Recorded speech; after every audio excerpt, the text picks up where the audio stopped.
I got 5 ways you can get your music heard by millions of fans, even if you're a beginner and just starting out, and 1 way that you need to avoid like the plague because it's like gambling. What's up? My name's Chris, also known as Manifest. I'm a rock and hip hop artist. I've toured over 22 different countries. I have currently 500,000 monthly listeners on Spotify, and I love coaching artists. And I want to talk to you about, building your fan base, getting your music out there, getting it heard. Okay, I've got a new song dropping tomorrow as I record this. And I was just emailing my team, everybody who's involved with it, emailing my list, posting online, just getting this thing ready. Okay, and I've got to decide, am I going to promote this or am I just going to let it fall by the wayside?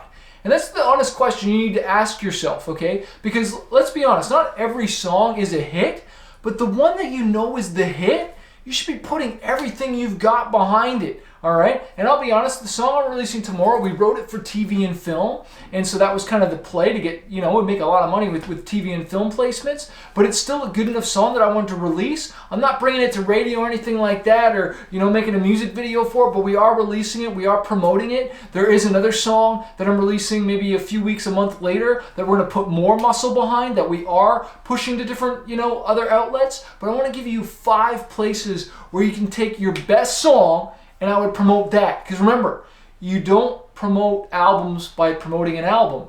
You promote an album by choosing the best song on it and promoting that one, okay? So the first one is, of course, ads, okay? Whether that's Spotify ads, Instagram ads, Facebook ads, YouTube ads. The 3 cheapest and your best ROI are Facebook, Instagram, and YouTube. And if I was to run those ads, okay, say if I'm running Facebook ads, all right, I would probably run those either to get video views or to get likes or to build my email list. I am not going to run Facebook ads and try and send them to Spotify, okay? Same thing with Instagram. If I'm trying to, get my music out on Instagram, I'm going to run the same thing to try and build the email list, get followers, video views for retargeting. If you're not retargeting your fan base yet, you need to do that in your audience. You select that. Join my program, Fanbase University, to get more technical on that, but you should always be retargeting people who have visited your stuff, okay? As far as YouTube ads, you're either going to want to run a video where you cut the intro off of your song and you put it at the hottest part, you upload that as an unlisted video and you use that as an ad, and you target people that are similar to you, okay? And this is the same thing on all 4 platforms. The targeting is all the same. If you sound like a certain band, like you sound like Bruno Mars or Taylor Swift, Linkin Park, insert the name of your style, your genre of music, Post Malone, Drake, you can target their fans on Facebook, Instagram, in the audience. Same thing with YouTube, same thing with Spotify. And you can put your ads in front of those exact style, like people who like that style. Because let's be honest, you can't just target hip hop or target rock or target country or EDM. Like, you want to niche down and be specific because there's just so many like micro niches now, and you want to put your music in front of the right one. We don't want to do this big shotgun approach where you're just trying to reach everybody, because you're not. Your music isn't for everybody. It's for a select group of people. So stop trying to reach everybody and don't be ashamed and say, look, I actually do sound like this. These are the people I actually sound like. Let's put it in front of their fans, okay? And make that decision. All right, don't be afraid to say you sound like someone if you do or you're similar, okay? Because, it's called steal like an artist, What is it? Bad artist copy, the best artist steal, something like that, okay?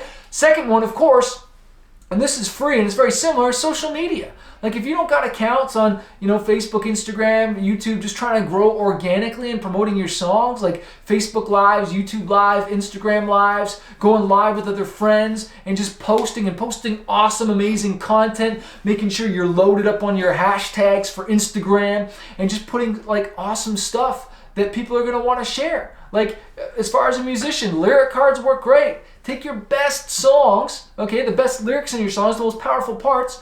Go grab some free, amazing photos off of Unsplashed for free and use those and make lyric cards and make awesome images with your lyrics on it and stuff like that. And say something controversial. Grab the most controversial part of the lyrics and make posts about it. And get those shares, get those comments, and get people to click and watch your music. All right? Does it take time? Does it take effort? Yeah, it does. But that's the free way. And that takes a little bit more time, a little bit more thought. But whenever I think a little bit more about what post I'm going to do, man, does it ever do better. You know, and when I load up the hashtags that are relevant, okay, obviously the hashtags I want to put are not just music or some massive hashtag just to try and get people that don't even like my style of music or that wouldn't be a good fit. You know, I'm also into skateboarding and stuff like that, so maybe I'll put some skateboarding hashtags and stuff like that because I post about that stuff too, and people might be like, oh, he skateboards, oh, okay, cool, oh, he's a musician, oh, he does music, oh, I'm going to check it out. Like, you want to make sure you have things that connect with people. You're not just putting random stuff up, right? Okay? Number 3 is social influencers. Again, this is paid advertising, all right? There's nothing wrong with paying. This is like buying followers. You're buying into somebody's audience. So you pay a social influencer. Hopefully it's someone who, you know, is promoted your genre or again would be a good fit. You don't just want anybody to promote your stuff, a good social influencer that you pay to promote on your Instagram. I know some people charge $500 a post on Instagram, or you know, $250 to be on their Insta stories. You know, I sent my music, and actually it was my book, to some famous influencers just as a gift, and they ended up reposting it on Insta stories, and I ended up getting like dozens more followers from it. Okay, so that stuff works, and you can just hit these people up and give them free music, send them free merch. And don't even pay them. Just say, hey, I love your stuff. Start following them. Say, hey, I want to send you my music on vinyl. Send them a shirt. And that goes a long way. They might just like post wearing it and in videos and stuff like that. And like you build a relationship. And that's like the most important thing. Like, you know, don't just pay somebody and just be cold about it. Pay them and then build the relationship. So that way, you know, maybe you get it for free. And then maybe they can help you out even more. Don't just stop there, okay?